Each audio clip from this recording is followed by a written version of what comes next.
은 조금 빠른 속도로 본문을 읽고 정리하고 하도록 하려고 합니다.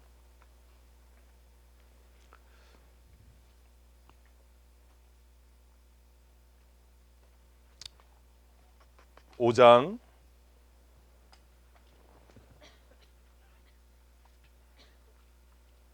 27절부터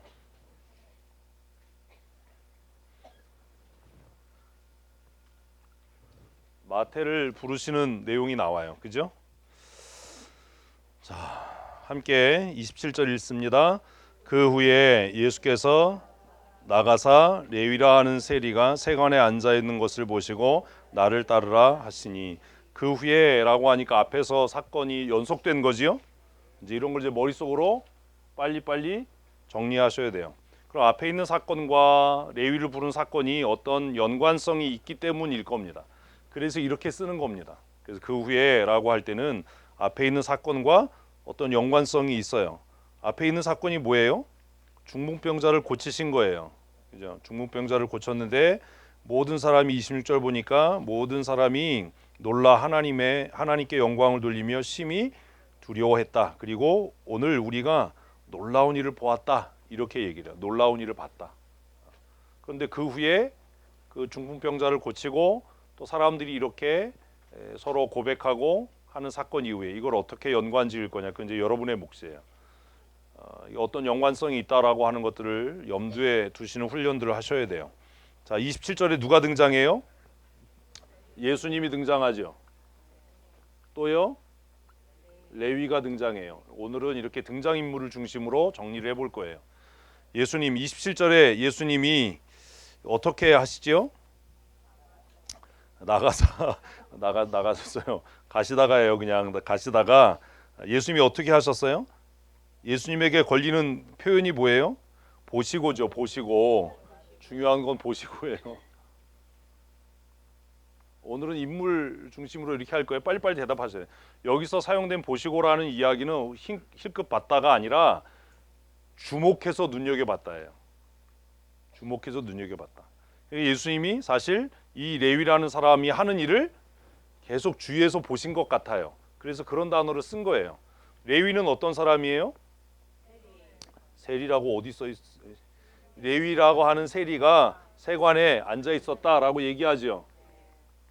세리이고 세관에 앉아 있었어요. 이제 이 당시를 조금 설명을 해드릴게요. 이 당시에 세리의 종류가 두 가지예요. 에? 세리가 어떻다고요?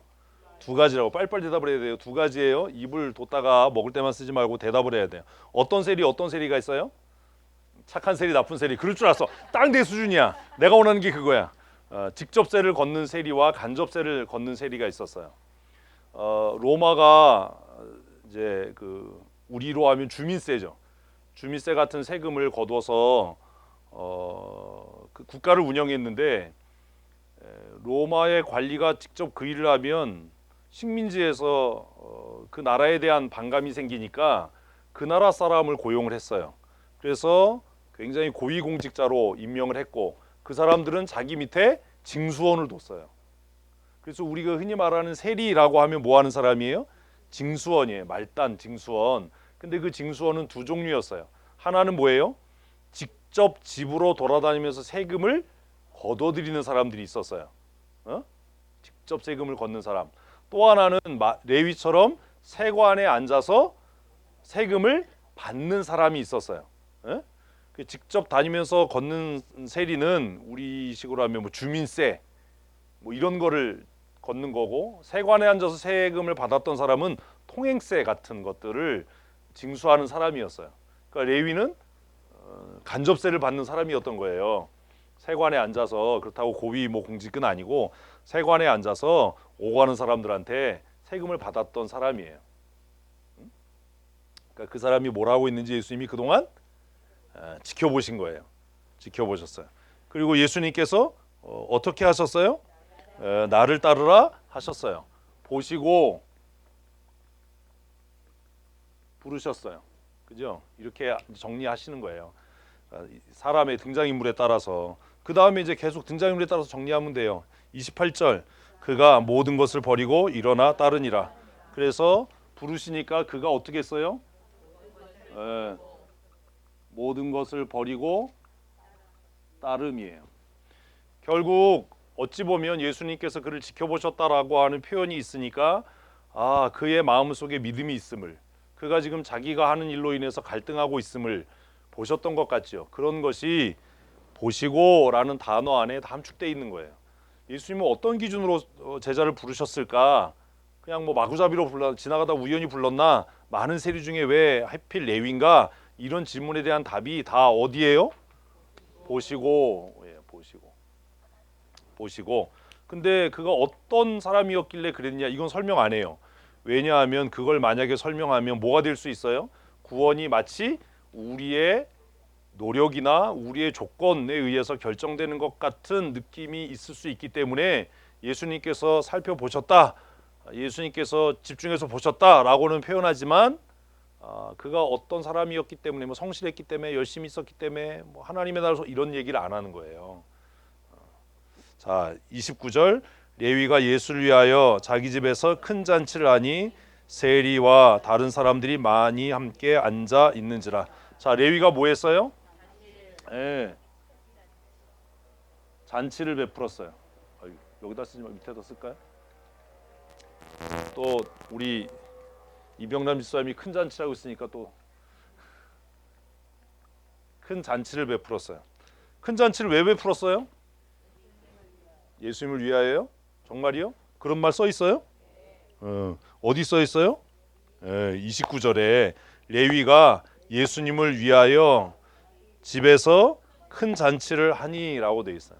그러니까 잔치를 한 목적은 뭐 때문이에요? 큰 잔치를 한 목적은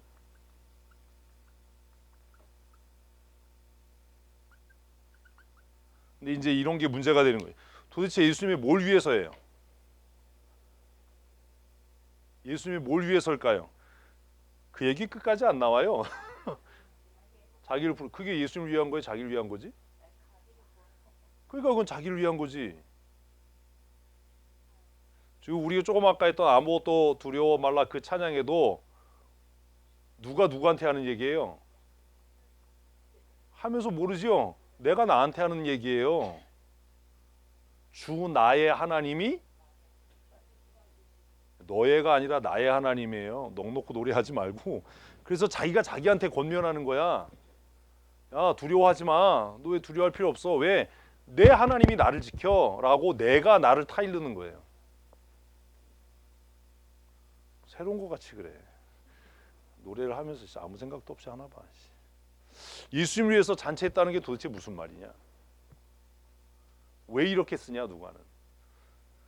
우리 식으로 쓰면 자기를 위해서가 되는 거죠. 내가 예수님 만나서 변해서 새 사람 됐어. 내가 새로운 인생을 살게 됐어. 새로운 출발이야. 뭐 이런 걸 선언하는 의미에서 잔치를 배설했어. 뭐 이래야 되는데 누가는 뭐라고 얘기하냐면 마태가 자기를 위해서 잔치한 게 아니라 예수님을 위해서 잔치를 배설했다. 근데 더 재밌는 게 뭐예요? 그 잔치에 누가 와요? 세리와 다른 사람들이 많이 와서 앉았어요. 이 잔치에 청을 받은 사람은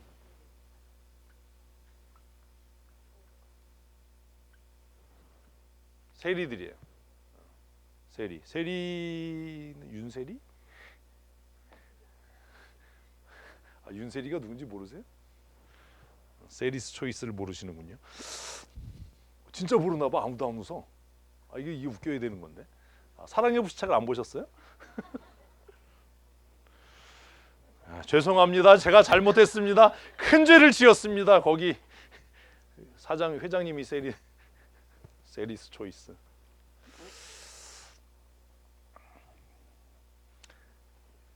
이 이야기를 머리에 두시고 이 사건을 쭉 읽으셔야 돼요. 누구를 위한 잔치예요? 예수님을 위한 잔치예요. 근데 이게 왜 예수님을 위한 잔치인지는 설명을 안 해요. 이 잔치는 예수님을 위한 거였다 라는 생각을 머릿속에서 지우시면 안 돼요. 어쨌든 사람들이 많이 모였어요. 30절 읽습니다. 바리새인과 자 이제 새로 나왔어. 누가 나왔어요? 바리새인. 또 누구요? 아유, 그들에는 뭘 필요해요. 바리새인. 바리새인과 서기관이 나왔어요. 그들에는 누구예요? 그들에도 써요? 바리새인과 서기관이 나왔어요. 이건 왜 한꺼번에 써요? 똑같은 놈이니까 한꺼번에 쓰는 거예요. 등장인물을. 세 번째 그룹이 나왔어요. 바리새인과 그들의 서기관들이 그 제자를 비방하여 이르되. 그래서 제자들은 써야 돼요, 말아야 돼요? 이제 뒤에를 보고 이제 그건 정리하자고요. 쓸지 말지 여러분이 정하시면 돼요. 뭐라고 얘기해요? 너희가 어찌하여 세리와 죄인과 함께 먹고 마시냐. 그래서 여기 세리와 결국 뭐였어요? 죄인이죠. 그래서 이 사람들이 뭐라고 이야기합니까?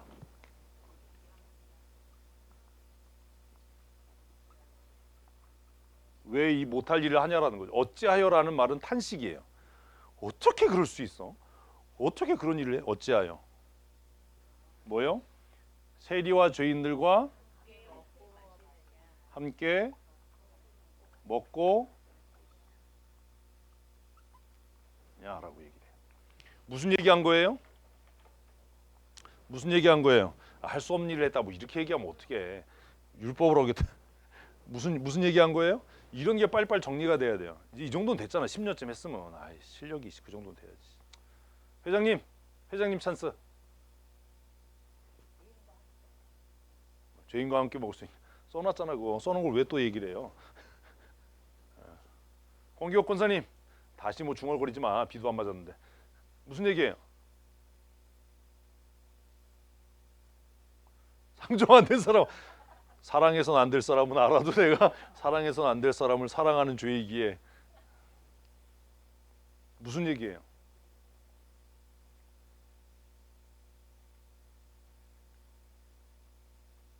큐티들 다 안 하셨어요 여기? 이제 새로운 방식이에요. 막 복잡한 방식 말고 오늘은 등장인물을 중심으로 간단하게 정리하는 거예요. 무슨 얘기한 거예요?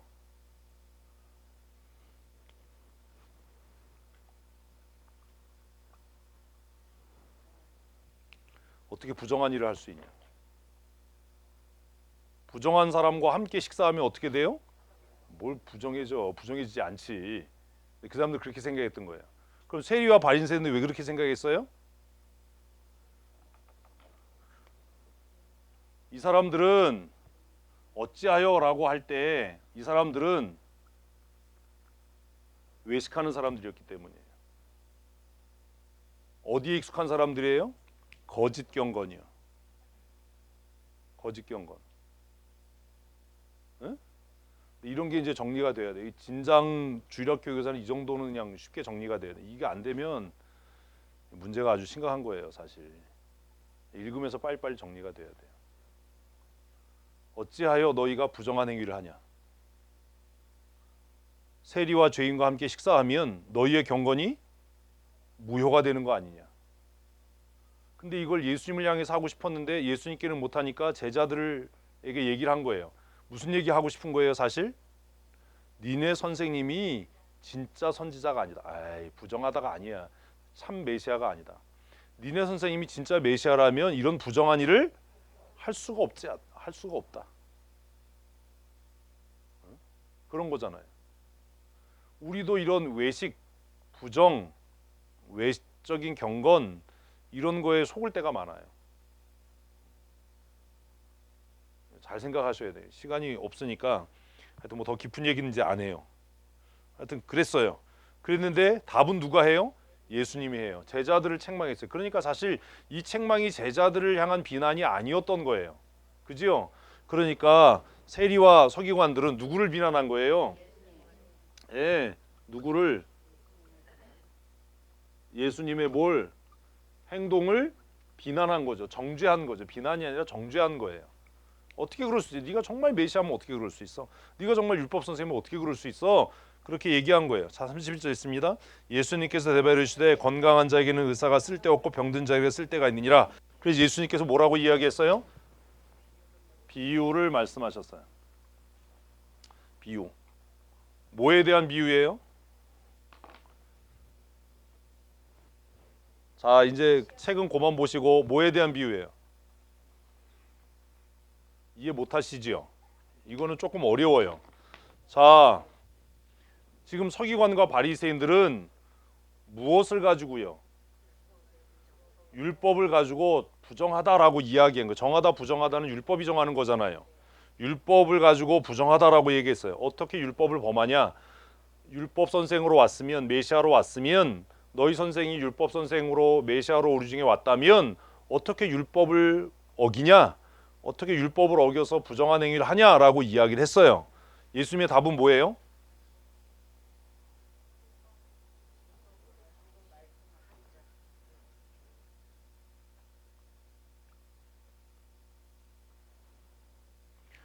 생각을 빨리빨리 바꾸셔야 돼요. 이 아직 글 읽는 훈련이 안 돼 있는 거예요. 예수님이 지금 뭐라고 얘기해요? 의사의 기능이 뭐예요? 그죠? 의사의 기능은 병을 고치는 거예요. 건강한 사람에게는 우린 필요해요. 보약을 먹어야 되니까. 건강한 사람에게는 의사가 필요 없어요. 나 같은 사람 있으면 병원 다 굶어 죽어야 돼. 아파도 안 가니까. 왜 안 가요? 믿음이 좋아서가 아니에요. 주사가 무서워요. 어? 율법의 기능. 하나님이 율법 왜 줬어요? 자, 바리새인들은 율법으로 뭐 해요? 정죄해요. 그게 율법의 기능이라고 착각하는 거예요. 다른 사람 정죄하는 게 제일 나쁜 거예요. 예수님은 지금 뭘 얘기하는 거예요? 하나님이 율법을 주신 기능은 다른 사람을 정죄하는 게 아니다. 그 율법의 기능은 뭐예요?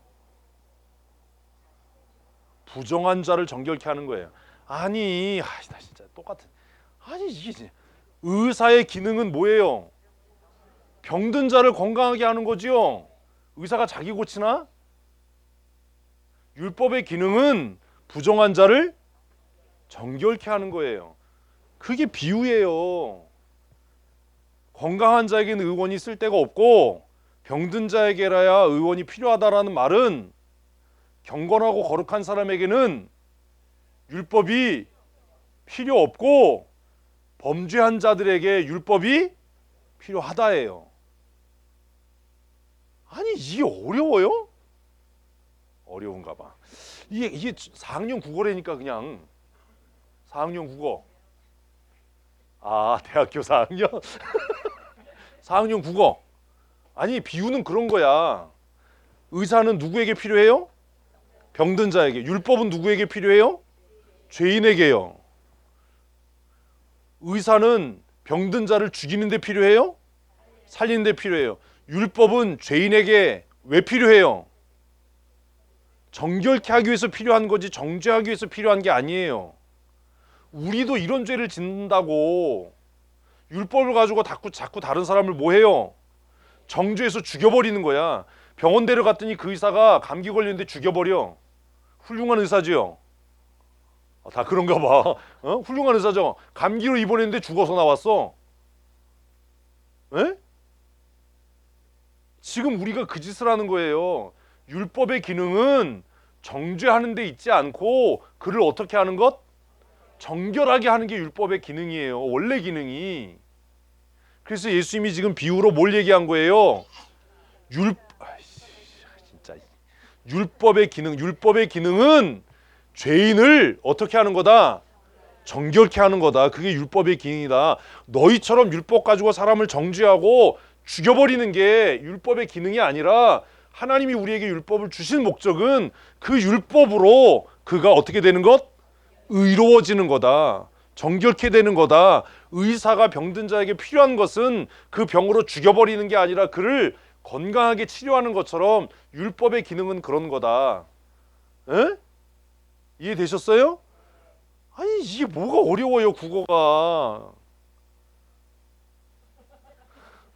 진짜 자꾸 한국말이 뭐가 어려워. 국민학교 다 나왔는데. 에?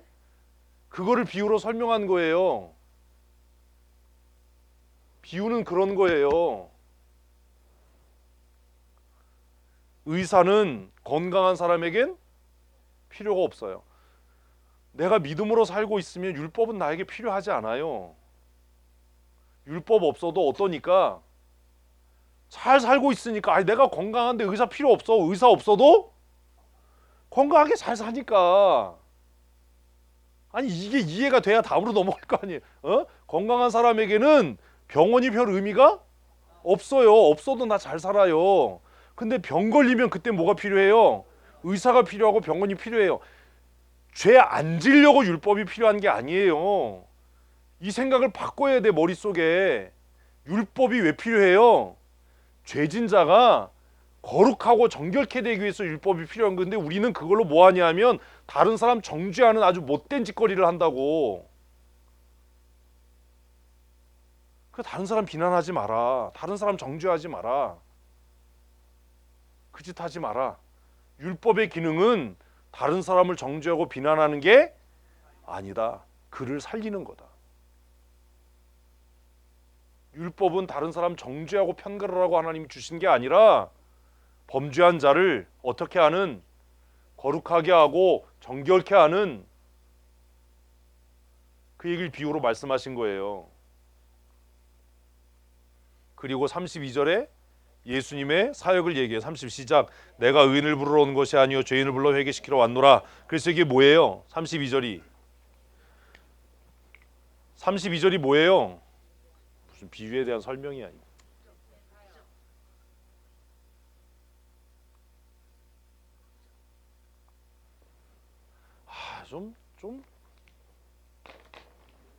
좀 생각을 하세요. 생각을.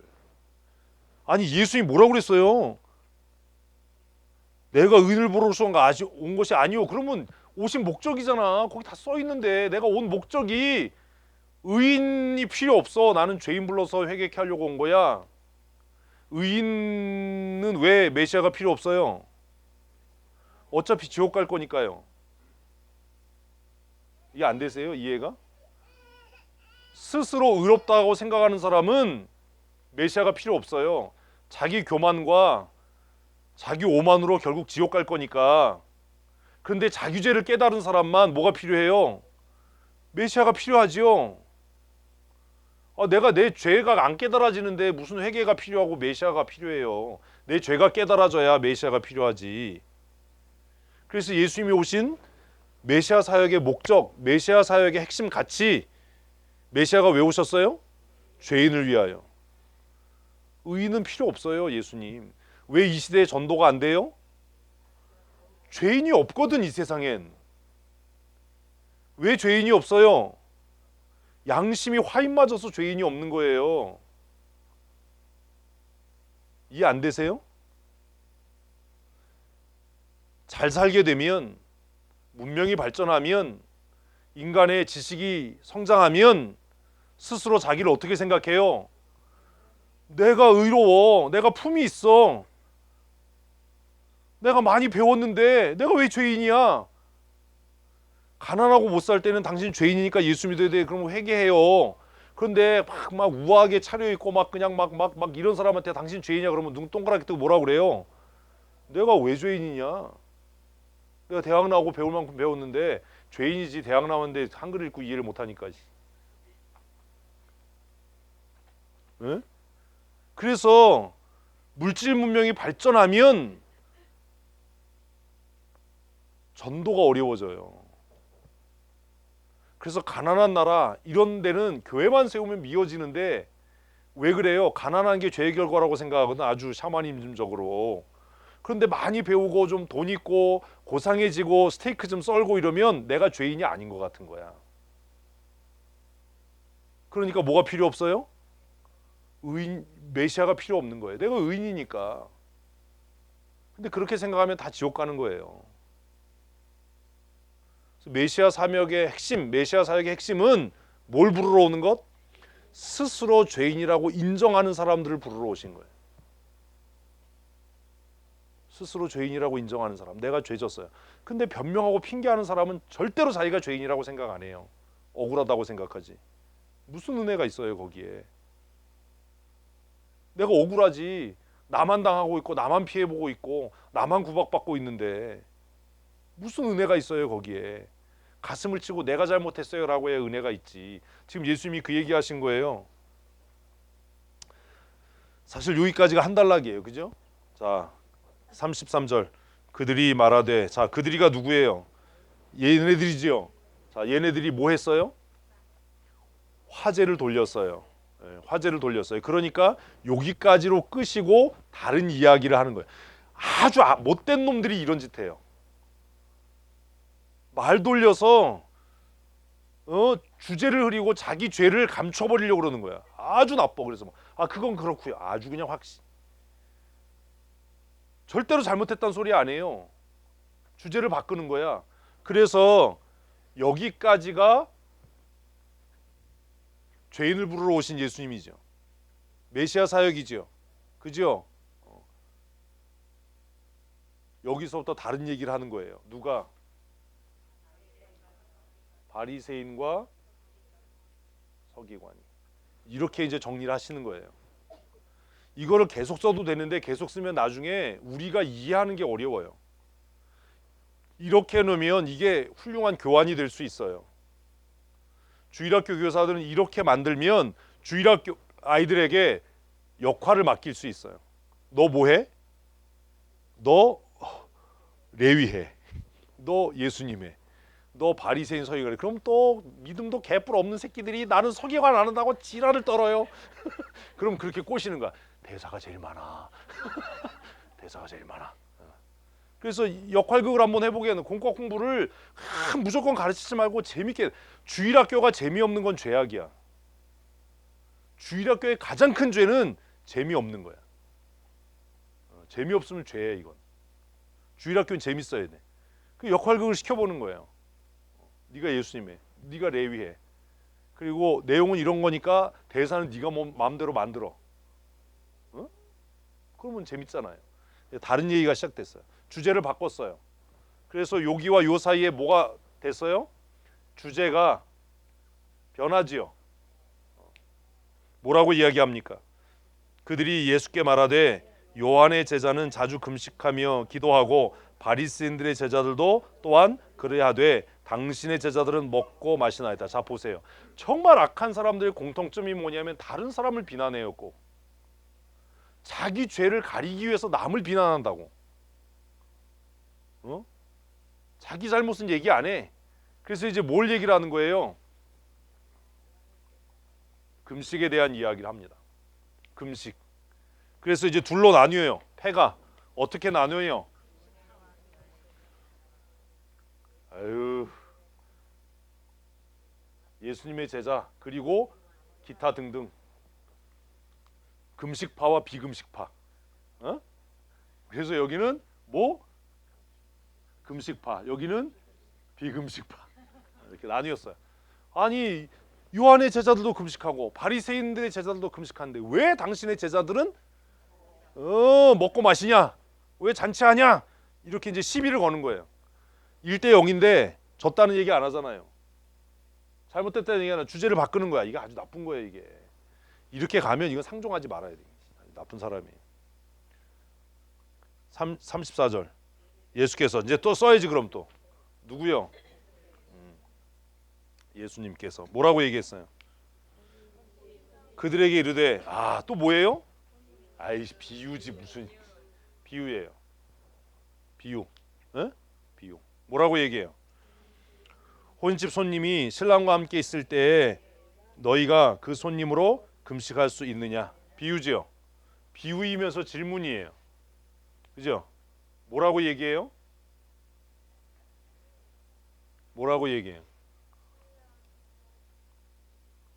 뭐라고 얘기해요? 이 진짜 우리가 국어가 참 어려워. 뭐라고 얘기해요? 뭐라고 얘기해? 이거 얘기하는 분은 오늘 제가 맛있는 걸 드릴게요. 지금 뭐 할 때냐? 뭐라고 얘기했어요, 예수님이? 금식이 중요한 게 아니야. 뭘 해야 할 때인지를 아는 게 중요한 거예요.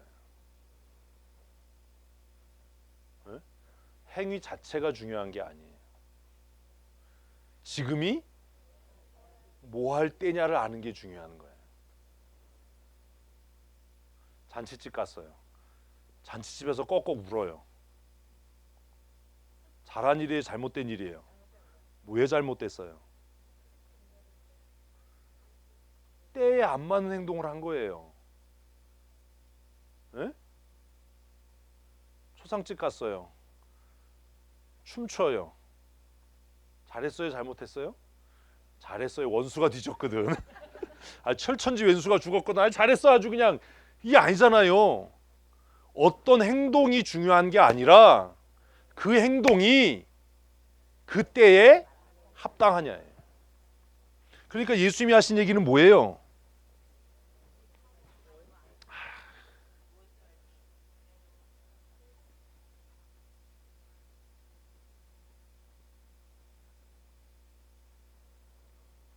때와 행위의 관계예요.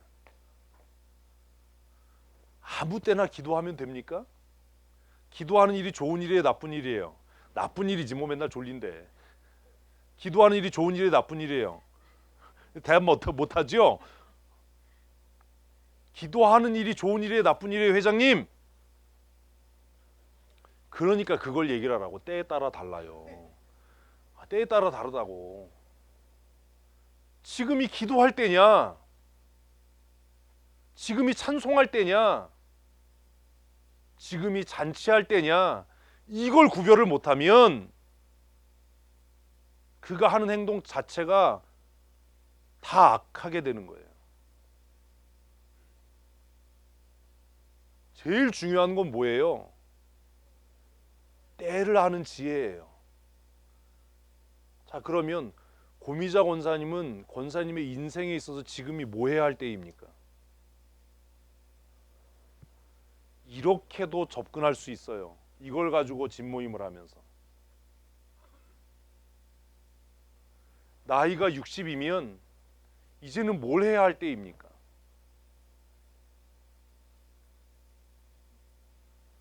정리할 때라고 생각하면 그렇게 살 거예요.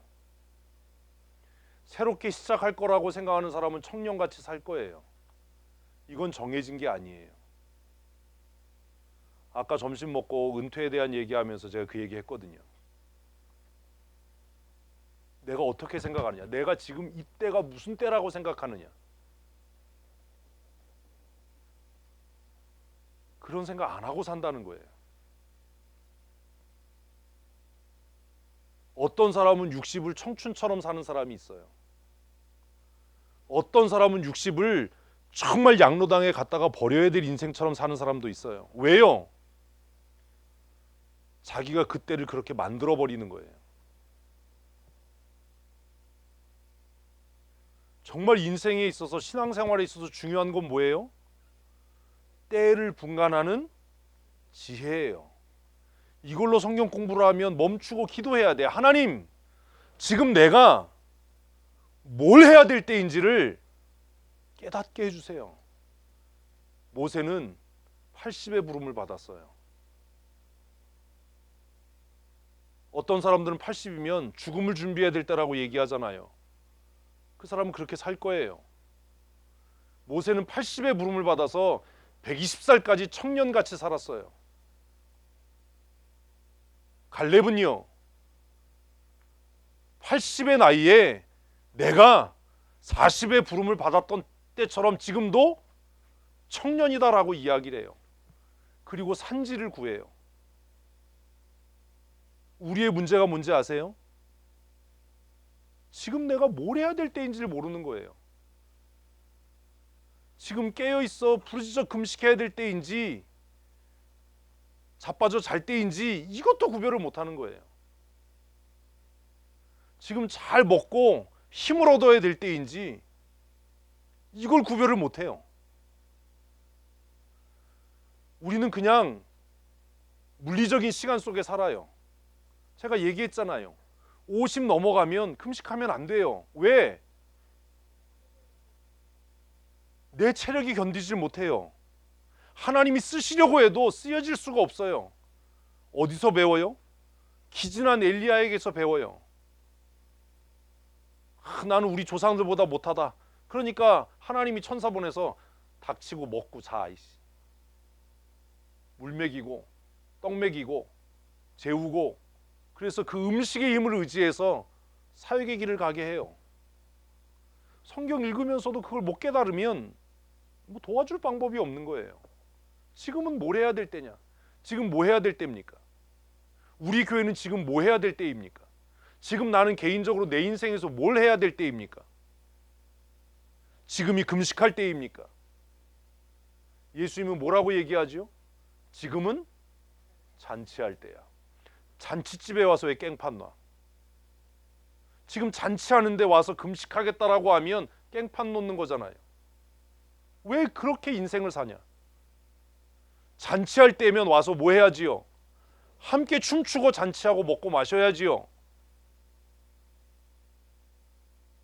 지금 내 인생이 뭐 할 때냐?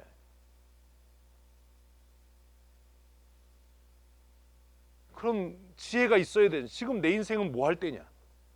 다 끝났어요. 이러면 그걸로 끝나는 거예요. 그 사람 인생은. 갈렙처럼, 모세처럼 하나님이 쓰시기를 원하시면 부름받아서 쓰여지기에 늦은 나이는 없다. 그렇잖아요. 모세가 죽을 때 눈이 흐려지지 않았대잖아요. 기력이 쇠하지 않았대잖아요. 갈렙은 80에 그 거구들하고 산지 사람들하고 전쟁을 해서 그 땅을 취했다고 그렇게 맨날 이 산지를 내게 주셔서 그렇게 노래를 해제끼는데 지금 내 인생에 나는 뭘 해야 될 때인지를 모르는 거예요. 지금이 뭘 해야 될 때냐 도대체. 예수님이 그 얘기하는 거예요. 야 이 돌대가리. 이런 얘기하면 안 되지. 야 이 바보들아. 지금이 뭐 할 때인지 니네가 좀 알아야 될 거 아니냐. 요한의 제자들은 뭐 할 때였어요? 금식할 때였으니까 금식한 거예요. 바리새인들은 왜 금식해요? 뭣도 모르니까요. 대답할까 봐 빨리 얘기하는 거예요. 뭣도 모르니까. 금식하는 게 경건해 보이니까. 예수님의 제자들은 왜 금식하지 않아요? 지금은 잔치할 때이니까. 교회 지도자들에게 그런 의식이 있어야 돼요. 회장님, 우리 교회는 지금 뭐 해야 할 때입니까?